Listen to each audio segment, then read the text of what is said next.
Welcome everyone. This is Karen at Saved by Grace Creation, and I'm going to just do a little brief tutorial today on something I happened to see on YouTube. And of course I can't remember the name of the person that showed it, but there's quite a few variations on this. So you can look at mine or obviously refer to all the others that are out there. What it is basically using freezer paper, but the plastic coated freezer paper. And one side is coated. You'll be able to tell the difference. One side is shiny versus the other side that's kind of matte. And this is the plastic coated side. So it's perfect for old flimsy, let's say the Sears and Roebuck catalog pages that I have are very brittle, they're old, but I want to use them and they need to have a little bit more stability to them. And so you can see right here where the book's falling apart, and I wanted to use some of these pages, the vintage pages, in my sewing journal. You know, they have all of these different things that the ladies wore. They're Victorian chains that I guess they were keeping their watches on or whatever. At any rate, you can use it for the one-ply napkins, where you take off the other plies that are behind. They're usually 3 plies, so once you take that off, it's very thin. Basically, you can see through it. So the process is you take a piece of the paper, lay it down with the plastic side up, and put whatever you want onto the paper and iron it.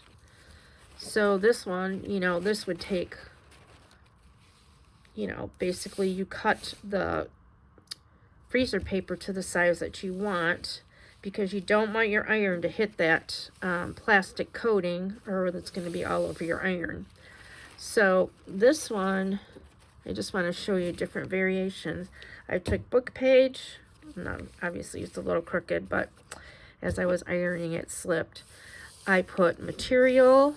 This is all just cotton material. And then I actually stitched on this because I didn't want it to slip even more when I fold it.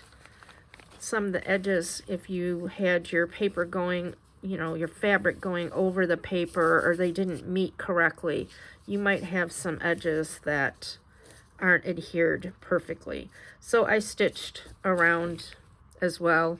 Thought it would just add some more durability to it. But I love the sound of it. The crinkly sound, just, I don't know, it's just appealing to me. So this one I wanted to just show you. This is the freezer paper.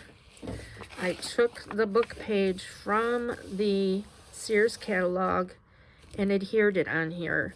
Now the edges didn't stick perfectly how I wanted them to, so I'm using the washi tape to hold down the edges. And then when you fold it, if the paper's really brittle, which in this case it is, you can put washi tape over the brittle areas as well.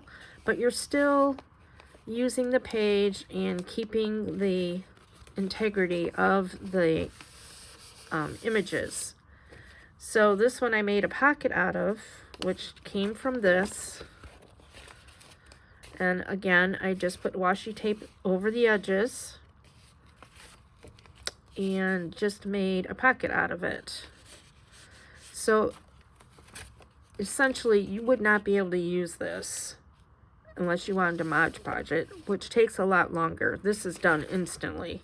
You don't have to wait for it to dry. You can stitch it right away, and it's ready to go.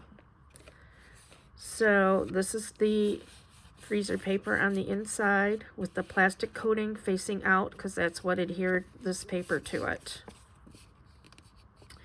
So this is just a folder that I made. This is an actual entire page. This is a napkin.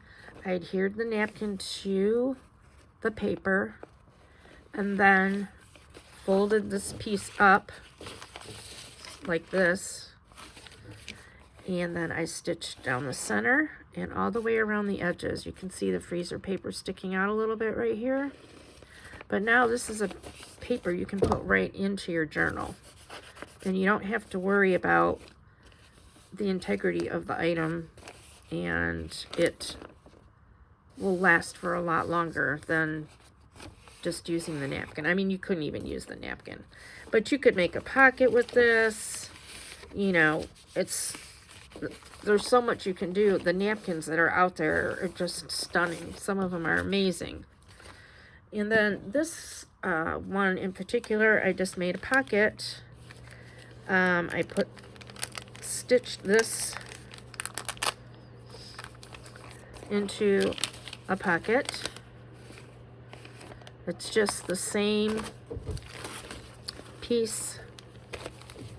Fold these edges in.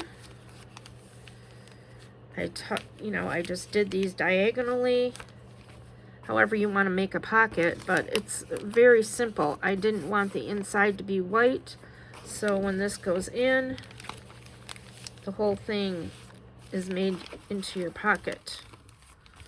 Fold this up, fold the lid down.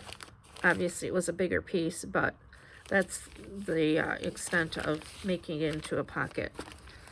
So this one is not stitched here because I just folded it in. So these could be little secret pockets inside of the big pocket if you wanted to have little secret places. And then I just attached a piece of lace and some Velcro, and it has a little closure now. You can iron these any way you want. They're very, stable now, and they'll be very useful. So there's so many things that you can do with this, making trifolds, making pockets, making envelopes, tuck spots. Anything that you make with paper, you can make using these. So again, it is, and I'm not recommending this brand by any means, but it is the plastic coated freezer paper. I'm sure there's many different brands. Probably can even get it at the dollar store. But make sure you get the plastic coated kind. Otherwise, when you iron, it's not going to adhere. But I think, gosh, how many yards is in here? Whatever, how many feet? 50 square feet. I think this costs $3. So you can do a lot of things with this, and just something fun to use up all those napkins, use up your see-through fabric, anything that's really not strong enough to put into your album. So anyways, I love the crinkle. And that's it for today. I just wanted to come on and show you these are really quick and easy. The basic thing is using the plastic freezer paper. So then after that, you can make whatever you want with it. So that's it. And I hope you're enjoying your day and trying to stay warm. We are freezing here in Michigan, but that's par for the course for this time of the year. So hang in there, and we'll be back again soon. Have a great day. Bye.